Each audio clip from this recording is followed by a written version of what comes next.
Hey everybody, Farmer Joel here with another farm update. Today is the first half of September and it is a cloudy, drizzly day, but we are really excited about that because we haven't had a whole lot of rain this summer. It hasn't been quite an intense drought, but it has been very dry and we really need the rains to pick up, especially for our pastures. In the garden we have irrigation, so it's not really a big deal to miss some rain. We can turn those irrigators on and get everything the proper amount of water. But out here on our pastures, things just dry up and quit growing, which is a big deal when you're grazing cows. So our cows are on this pasture over here at the Osprey Wilds farm. It's a big 32-acre pasture, and they've already grazed almost everything out here once, and they're coming back through for a second grazing now that it's regrown. But the regrowth has been pretty slow due to the dryness, and so we were kind of going short on grass recently, and this rain is really going to help this grass regrow for the cows to graze it in a little while. You can see the cows behind me way out here. That's our herd, both our ground beef cows and our finishing cows that we sell as wholes, halves, and quarters. If you're interested in bulk meat, now is the time to do that. A lot of people don't think about stocking up or buying meat in bulk during the summer, but fall is here, winter is coming, and it's a good time to be stocking up on that.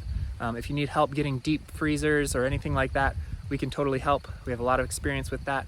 But yeah, now is the time to be buying your beef. And these are our cows. They look great right now. I'll go up in a minute and we can take a closer look at them.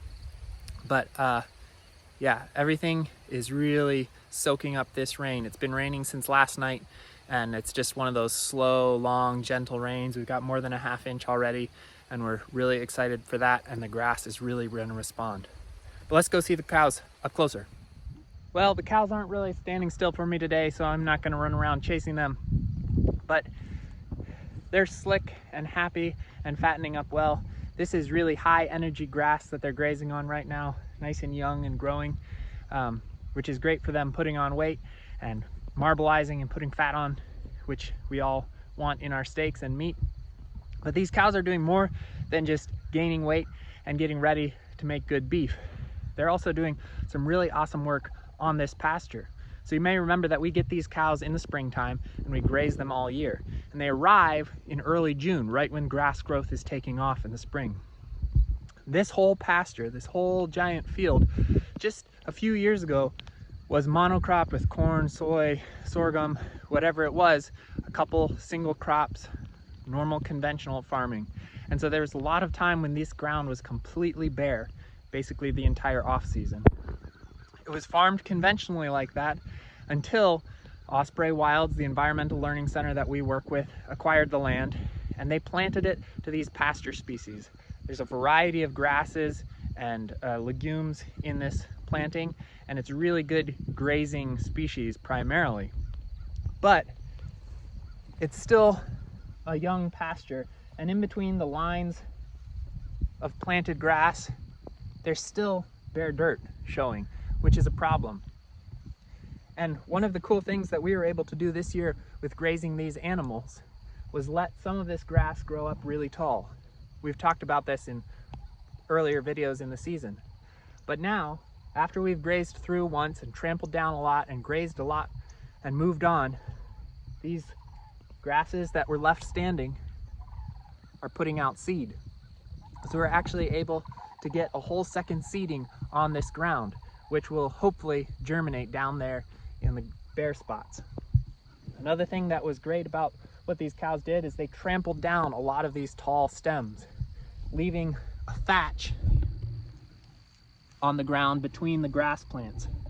So where this used to be bare dirt between rows of planted grass, there's now a thick thatch of trampled grass, which is decomposing on the soil surface, feeding the soil biology, is trapping moisture in the soil for good germination and to keep that biology alive, and generally shading the soil surface so there's not too much evaporation during dry periods.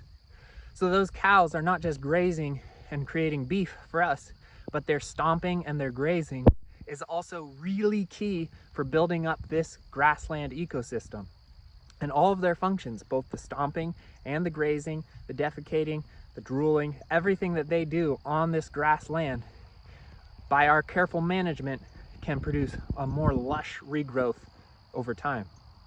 So this pasture we like to think of as a giant solar panel. It's collecting solar energy from the sky, putting it down into the earth, and photosynthesizing to do that. But it was really only working at about 50% capacity, because if you look down, the plants, and then the bare ground, and then the row of grass plants, and then the bare ground, there's a significant amount of that surface that was not growing grass or photosynthesizing or contributing to the soil life or the life above. But now that we've got that thatch down there and we're creating tiny little microclimates of moist soil full of biological activity, we're allowing things to sprout in those spaces and fill in the rest of our solar panel, so that over time this field will be able to do twice as much photosynthesis, growing twice as much grass, raising twice as much beef, putting twice as much carbon down. Whatever the metric is you want, it's going to be supercharged by bringing these animals in and grazing this in a managed and adaptive way. Managed and adaptive, what do I mean by that?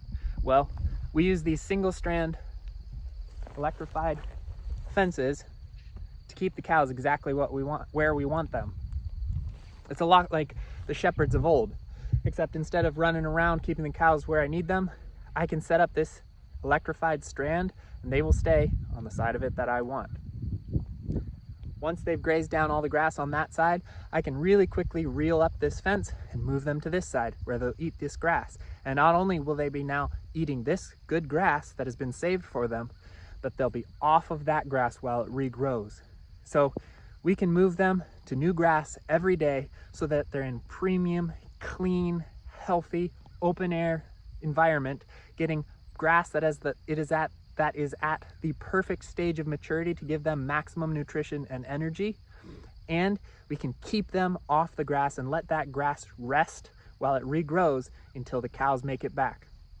So we, through our electric fences and our careful movements of the cows, can ration out the grass, make sure they're getting a very balanced diet, and make sure that the pasture, which is the base of all the growth, both animal and plant in this whole ecosystem, has adequate time to rest and repair and rebuild for another pass later on.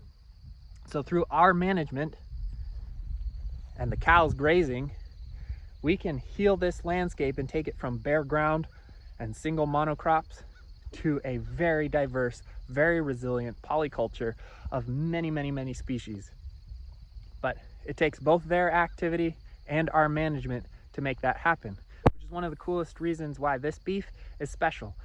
It's really nutritious for the eaters, but it's also doing really cool restorative work on the back end as well. So if that kind of work and that kind of restoration agriculture is exciting to you, you should be buying this beef. That's just a straight up plug. If you think this kind of work of restoring landscapes and regenerating landscapes is important, if you think nutrition in your beef is important and health for your body is important, this is the kind of farming and this is the kind of beef that you should be buying. So we've got a couple more cows, I think 4 left that need to be sold. Get in our store on our website, get yourself a half, quarter, whole cow, however much beef you're going to be eating over the course of a year, and stock up, support this kind of work. And again, if you have any questions about how much beef you might need, what kind of cuts you're going to get, how to get a deep freezer, any kinds of questions, feel free to shoot me an email. I'll answer it directly and personally. I can tell you a lot. We've been raising this beef for people for many years. We eat this beef and we've bought a lot of freezers in our days too. So feel free to email me. I'll answer all your questions about this beef, but make sure that you are supporting this kind of work with your beef eating. It's really simple to switch and buy directly from a farmer, and you're going to get a much better product, and you're going to be contributing to restoring beautiful landscapes like this. So go ahead, get in there and do that, and we'll keep you updated with more videos in the future. Thanks for watching. Thanks for supporting our work already, and I guess I'll go show you a little bit about the garden over here before I finish this video, and then we'll be done. Let's go. So here we are over at the kitchen garden at the Osprey Wilds farm. You just saw the pastures over there where we're grazing our cows, and we've seen our home farm back at Abraham's Table Farm on Bear Lane. You've seen those gardens in most of these videos, but this is another garden that our whole team is managing for the Osprey Wilds, the Environmental Learning Center on the other side of town. So 2 gardens, 2 pastures, basically 2 farms that our team is running all together. And you can see that this garden is looking really good. A lot of the same crops that we grow at our farm, but all of this goes to the cafeteria at their learning center and feeds their school groups and all the tour groups that come through their place. They're making a really big effort to not only talk the talk, but walk the walk about environmentalism and make sure that all the food that they serve in their cafeteria, which is quite a bit, is sourced from farms that are working to not only produce food, but also regenerate their landscapes. So when they acquired this piece of property, they immediately decided they wanted to establish a sustainable farm to supply their kitchen, and they contacted us about helping them get that going. So for the last couple of years, we've been working to establish another garden, smaller, just like our own at our farm, with a bigger greenhouse here to grow vegetables for them. And we come over here pretty much every week to do a bunch of work. You can't really see it in this video, but there's a couple plots the same size as this one. This one is growing most of the veg for the kitchen.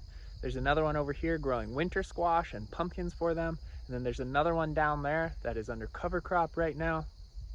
And these plots are going to rotate between production, cover crops, and field crops in alternating years to make sure that we sustain the fertility and improve the fertility while growing the food for their kitchen over there. So it's a pretty cool project. And this cover crop over here, which is a really tall grass, we actually brought our cows through and grazed it off as well. So we're using both the animals and the plant systems in a really cool way to help build fertility and repair this land as we produce food for their kitchen. So it's a pretty cool project, and when you support our farm, you're also supporting us in, producing food on our farm for you, but also replicating and producing food in more places around this region, which is really cool work. So thank you for supporting Abraham's Table Farm as we, regenerate our private farm and then branch out to do that same work in more locations around the area. But yeah, just wanted to give you a quick look at this farm and show you our cows, since I haven't been over here for the video in a couple weeks. But yeah, thanks for supporting us and all the work that we're doing out here, and I'll see you in the next video.